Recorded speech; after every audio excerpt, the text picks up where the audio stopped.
I woke this morning and saw on my Twitter feed, and it was, quote, not a joke, was $5.05 at a gas station in the state of Connecticut. Prices are at an all-time high. Inflation over a 40-year high. And our families across our state of Connecticut are feeling the pain of a government that's not paying attention to them. We see the cost of living continues to increase, the cost of oil, the cost of groceries, the cost of just trying to balance our family budgets is becoming more and more difficult. But yet, yesterday, we had a U.S. Senator from the state of Connecticut in the capital city talking about oil companies because prices have increased by 300%, and something has to be done to return those profits to the consumer. The same day, the governor of the state of Connecticut tweeted this. Shows a $2.1 billion surplus. Held that up as a credential.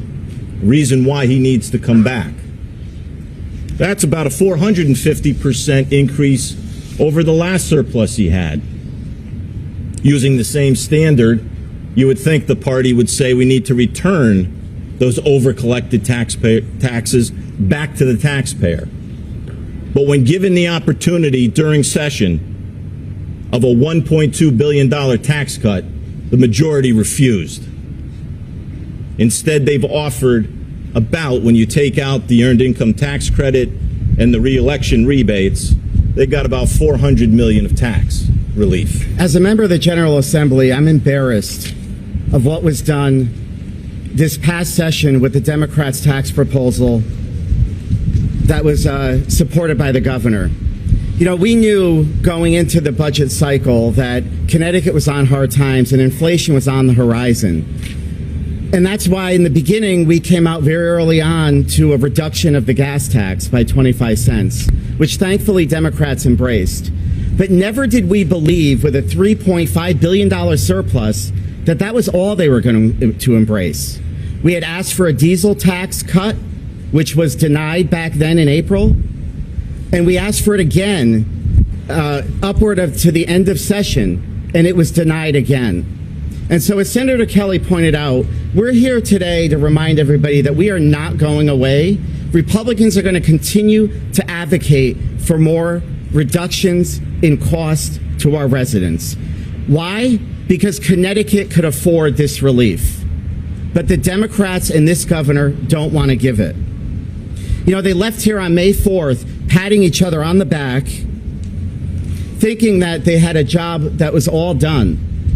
And they run around with their press conferences and bill signings. We have tweets now bragging about online gaming and pot.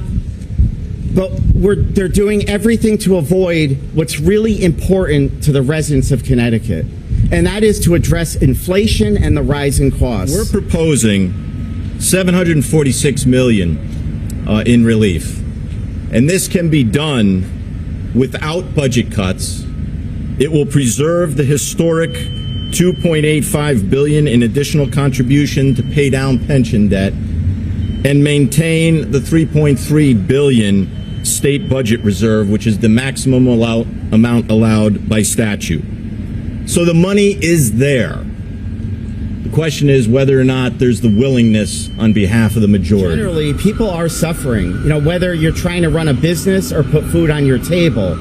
And I think right now the Democrats, they are trying their best to avoid this conversation. And the biggest tragedy in all of this is what's different from any other year is we have record surpluses of money sitting in the bank. And these guys won't release the money back to the people. And to me, that will resonate. I think when people realize that there are billions of dollars the state of Connecticut is holding on to, that this governor continues to brag about, but not giving it back to them, is problematic. And to say that 25 cents a gallon was enough for our residents in tax relief when it's now over $5 is embarrassing. You know, we have a Democrat president in Joseph Biden. You also have a Democrat majority in Congress. You have a decade of Democrat dominance under this Capitol dome. They have controlled every single lever of political power. And our economy does not work for the people of Connecticut. We remain near dead last in the country in job growth, near dead last in income growth, and now you throw a 40-year high in inflation. On top of that, yes, Connecticut families are feeling the pain of their Democrat leadership. And now when we have the largesse that Representative Candelora just spoke about, where we have the ability to return some of the taxes that have been over-collected from the families of Connecticut to help with their pain, the financial pain that they endure, the Democrats aren't listening.